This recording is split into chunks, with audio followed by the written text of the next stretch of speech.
اور یہ صرف شان مومن کی ہی ہے کہ وہ مصیبت پر صبر کرے، بلکہ فرمایا کہ مومن کے پاؤں میں کانٹا بھی چبھتا ہے تو اس کا بھی اس کو اجر دیا جاتا ہے، اس کے درجے بلند ہوتے ہیں، اس کے گناہ معاف کر دیے جاتے ہیں، اس کی خطاؤں سے درگزر کر لیا جاتا ہے، لیکن یہ مشروط ہے اس تکلیف کو صبر کے ساتھ برداشت کرنے سے۔ اگر وہ واویلا کرتا ہے، ناشکری کے کلمات کہتا ہے، تو تکلیف تو ختم نہیں ہوتی لیکن اجر زائل کر دیا جاتا ہے۔ تو اس لیے ہمیں ہر صورت کے اندر صبر کے دامن کو مضبوطی سے تھامنے کی تلقین کی گئی ہے، اور اہل ایمان کو یہ بھی سبق دیا گیا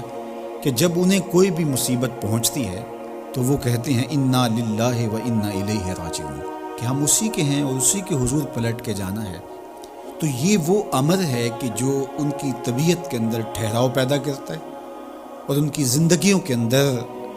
اللہ تعالیٰ جل شانہ پر جو یقین ہے اس کا پتہ دیتا ہے۔ اگر مصیبت کو اللہ کی طرف سے سمجھ کے مان کے صبر کیا جائے، اس کو مقدور سمجھا جائے، اس پر واویلا نہ کیا جائے، اللہ کی نافرمانی کا کوئی کلمہ نہ بولا جائے، اپنے عقیدے میں تزلزل نہ آنے دیا جائے، اپنے رویوں کی خوبصورتی کو زائل نہ ہونے دیا جائے، تو اس کا مطلب ہے کہ وہ شخص مومن ہے، اس کا یقین ہے کہ یہ اللہ کی طرف سے ہے، تو پھر اس کے یقین کے صلے کے اندر اللہ اس کو پھر ہدایت قلب کا چراغاں نصیب کرتا ہے۔ اور فرمایا واللہ بکل شیء علیم، اور اللہ ہر شے کو جاننے والا ہے، اسے پتہ ہے کہ کسی پر مصیبت نازل کیوں کرنی ہے، اور اس مصیبت سے اس کا امتحان لینا مقصود ہے، اس کے درجوں کو بلند کرنا مقصود ہے، اس کے گناہوں کو معاف کرنا مقصود ہے، اس کو کسی آزمائش میں ڈال کر کے اس کو مزید کندن بنانا مقصود ہے، یا اس کا کیا مقصود ہے، اس کو سزا دینا مقصود ہے، یہ اسے پتہ ہے۔ تمہارا رب تمہاری طرف آنے والی جو تکلیفیں ہیں ان کے اندر ہزارہا پنہا حکمتوں سے واقف ہے۔ یہاں یہ بات بھی سمجھنے کے قابل ہے کہ جو شخص مصیبت کے آنے پر صبر اور استقامت کے ساتھ اس سے نپٹتا ہے اور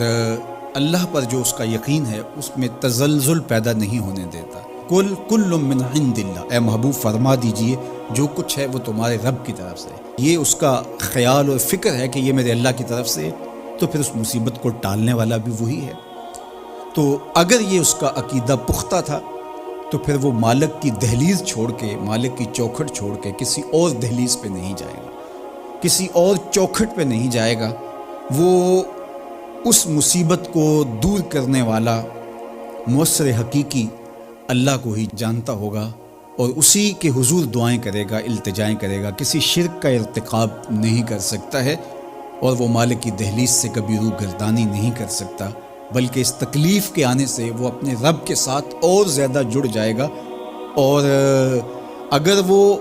صبر کرے تو یہ اس کا ایک مرتبہ ہے کہ وہ حوصلے کے ساتھ اس تکلیف کو برداشت کرے، اور دوسرا مرتبہ جو اس سے بڑھ کر ہے کہ اس پہ اللہ کی رضا کے سانچے میں اپنے آپ کو ڈھال لے کہ جے سونا میرے دکھ وچ راضی، میں سکھ نو چلے ڈاواں۔ اگر وہ اس بات پہ راضی ہے تو کوئی بات نہیں ہے، میں اس پہ راضی ہوں کہ میرے رب کی یہ رضا ہے۔ تو یہ دونوں چیزوں کا مل جانا، یا دونوں میں سے کسی ایک کا مل جانا، یہ اللہ کی طرف سے اس کو دیا گیا انعام ہے جو اس مشکل حالات میں اس کو حاصل ہوتا ہے۔ اب وہ کس کیفیت میں ہے اللہ تعالیٰ اس کو خوب جانتا ہے، کہ وہ اس پہ صبر کر رہا ہے یا اس کا اندر ڈول رہا ہے، اس کا عقیدہ کمزور تھا اور وہ کمزوری کے باعث جو ہے وہ تزلزل کا، تذبذب کا شکار ہو گیا، تو یہ تمہارا رب خوب جانتا ہے۔ تو تمہارے سینے کے اندر چھپی ہوئی کیفیت تمہارے رب کے علم میں ہے۔ توکل ایک ایسی دولت ہے کہ جو خوشحال زندگی کی ضمانت بنتی۔ جب ہم اللہ پر توکل نہیں کرتے اور ہم سمجھتے ہیں یہ سب کچھ ہماری محنت کا نتیجہ ہی ہوگا، اور نتیجہ جب نہیں آتا تو پھر ہم بے چین مضطرب ہو جاتے ہیں، اور جب ہم اس پہ توکل کر لیں تو پھر ہمارا صرف اتنا ہی کام ہے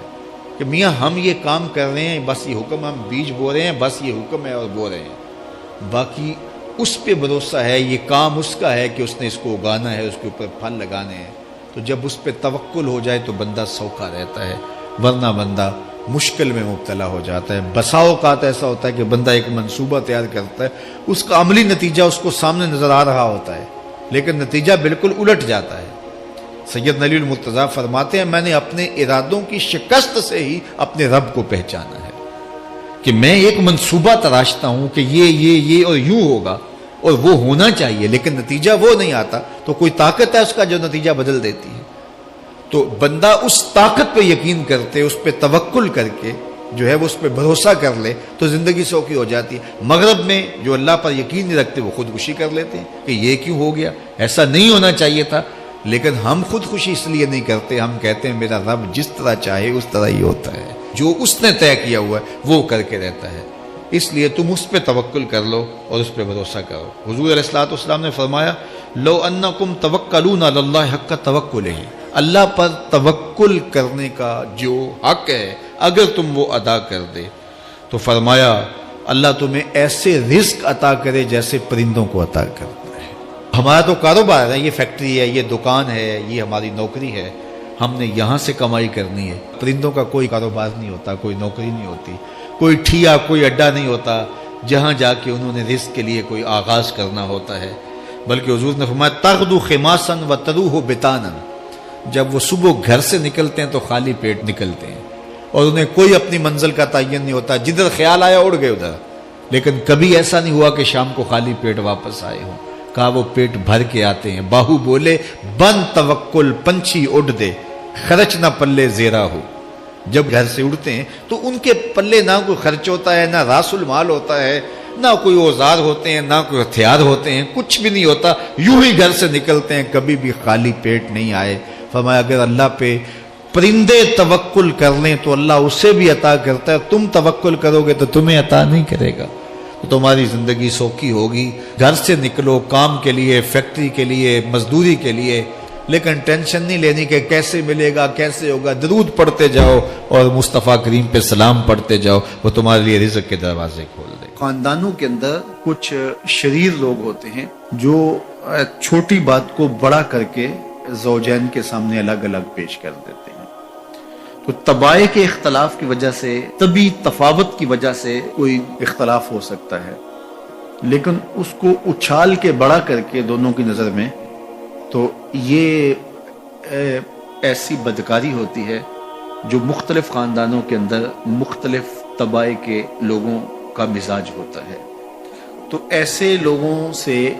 اپنے آپ کو محتاط رکھنے کی ضرورت ہوتی ہے، اور اگر وہ شوہر کے خاندان سے تعلق رکھنے والا فرد ہے تو اس کو بیوی کو بتا دینا چاہیے کہ یہ ہمارا اس کے رشتے کا احترام موجود ہے، لیکن ہم نے اس سے رہنا محتاط ہے۔ اور اگر وہ بیوی کے خاندان کا فرد ہے تو بیوی شوہر کو بتا دے کہ یہ صاحب معزز تو بہت ہیں ہمارے خاندان میں، لیکن ماشاءاللہ شریر بھی بہت ہے، ان کی مثال اس مکھی کی طرح ہے جو سارے بدن کو چھوڑ کے زخم کی جگہ پہ بیٹھتی ہے۔ کچھ لوگوں کی مثال ایسی ہوتی ہے، اچھائیاں چھوڑ دیں گے اور وہ وہاں بیٹھیں گے اور وہاں سے جو ہے وہ گندگی لے کے پھر اس کو پھیلائیں گے۔